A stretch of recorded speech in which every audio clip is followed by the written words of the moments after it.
آؤ جوانوں مل کر ملک و ملت کی تعمیر کریں، آؤ جوانوں مل کر ملک و ملت کی تعمیر کریں۔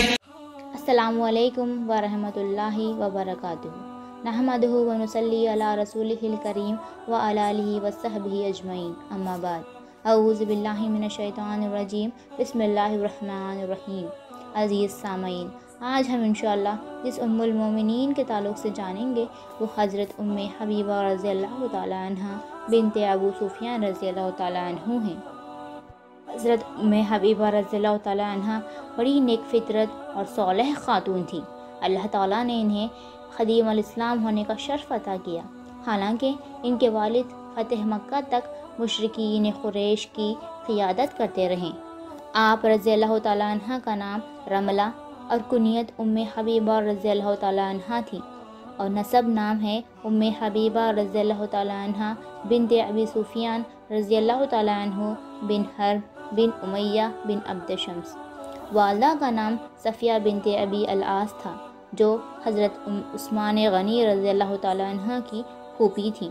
گویا حضرت ام حبیبہ رضی اللہ تعالی عنہ امیر معاویہ رضی اللہ تعالی عنہ کی حقیقی اور حضرت عثمان غنی رضی اللہ تعالی عنہ کی پھوپھی زاد بہن تھی۔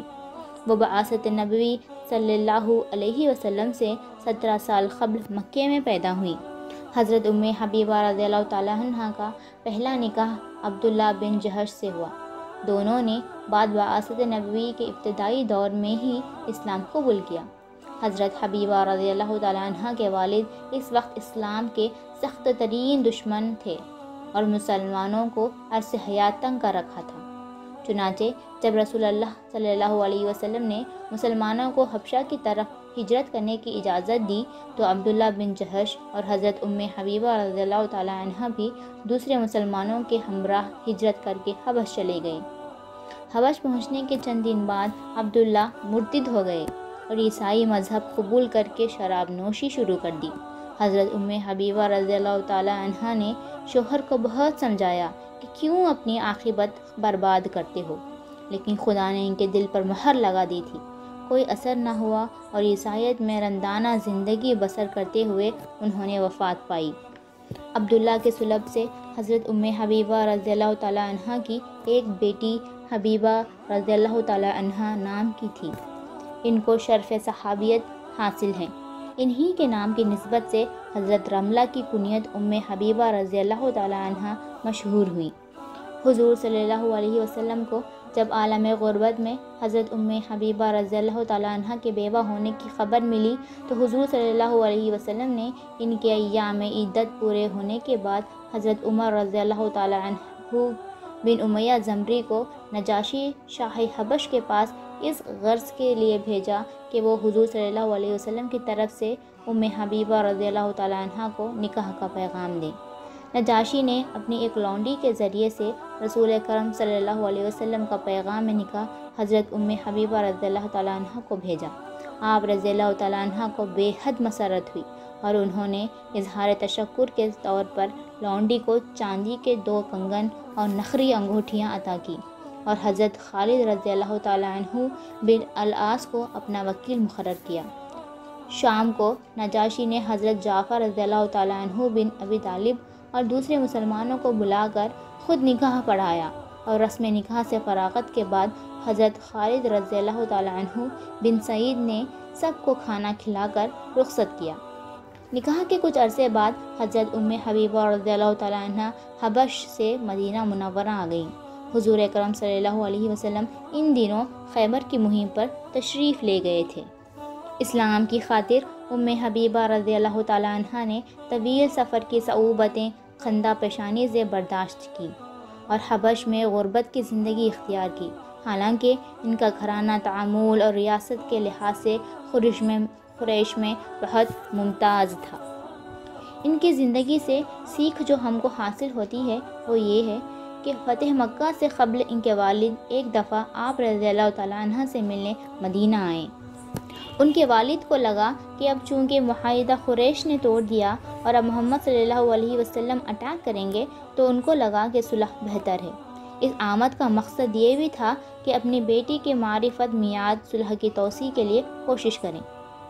جب وہ رسول اکرم صلی اللہ علیہ وسلم کے بستر پر بیٹھنے گئے تو حضرت ام حبیبہ رضی اللہ تعالیٰ عنہ نے بستر الٹ دیا۔ ابو سفیان رضی اللہ تعالیٰ عنہ کو ناگوار گزرا، بولیں تمہیں اس بستر پر اپنے باپ کا بیٹھنا بھی پسند نہیں؟ حضرت ام حبیبہ رضی اللہ تعالیٰ عنہ نے جواب دیا، بے شک مجھے پسند نہیں کہ رسول پاک صلی اللہ علیہ وسلم کے بستر مبارک پر ایک مشرک بیٹھے۔ حضرت ابو سفیان رضی اللہ تعالیٰ عنہ تب تک ایمان نہیں لائے تھے۔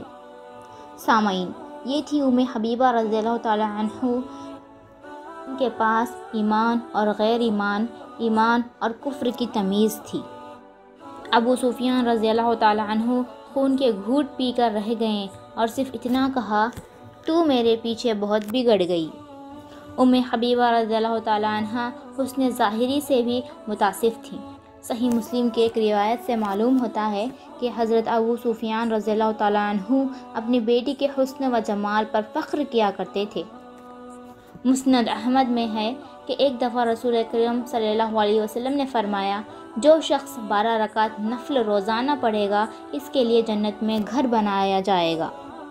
حضرت ام حبیبہ رضی اللہ تعالیٰ عنہ سن رہی تھی۔ اس کے بعد ساری زندگی 12 رکعت نفل روزانہ نہایت پابندی سے پڑھتی رہیں۔ جب ان کے والد ابو سفیان رضی اللہ تعالیٰ عنہ فوت ہوئے تو 3 دن کے بعد خوشبو منگا کر رخساروں اور بازوؤں پر ملی اور فرمایا، رسول اکرم صلی اللہ علیہ وسلم نے کا حکم ہے کہ ایماندار عورت کے لیے 3 دن سے زیادہ کسی کا سوگ جائز نہیں، سوائے خاوند کے کہ اس کی موت پر 4 مہینے اور 10 دن بیوی کو سوگ کرنا چاہیے۔ ام المومنین حضرت ام حبیبہ رضی اللہ تعالیٰ عنہ 44 ہجری میں 73 سال کی عمر میں اپنے بھائی امیر معاویہ رضی اللہ تعالیٰ عنہ کے عہد حکومت میں وفات پائی۔ وفات سے پہلے حضرت عائشہ رضی اللہ تعالیٰ عنہ کو بلایا اور کہا، میرے اور آپ رضی اللہ تعالیٰ عنہ کے درمیان سوکنوں کے تعلقات تھے، اگر کوئی غلطی مجھ سے ہوئی ہو تو معاف کر دیجیے۔ حضرت عائشہ رضی اللہ تعالیٰ عنہ نے فرمایا، میں نے معاف کیا، پھر ان کے لیے دعا مانگی۔ حضرت ام حبیبہ رضی اللہ تعالیٰ عنہ نے حضرت عائشہ رضی اللہ تعالیٰ عنہ سے فرمایا، آپ رضی اللہ تعالیٰ عنہ نے مجھے خوش کیا، خدا آپ رضی اللہ تعالیٰ عنہ کو خوش رکھیں۔ حضرت ام حبیبہ رضی اللہ تعالیٰ عنہ سے 65 حدیثیں مروی ہیں، جن کے راویوں میں کئی جلیل و قدر صحابہ اور تابعین شامل ہیں، رضی اللہ تعالیٰ عنہم ورضوا عنہ۔ اللہ تعالیٰ ان سے راضی تھا اور وہ اللہ تعالیٰ سے راضی تھیں۔ وآخر دعوانا ان الحمد للہ رب العالمین۔ السلام علیکم ورحمۃ اللہ وبرکاتہ۔ آؤ جوانوں مل کر ملک و ملت کی تعمیر کریں۔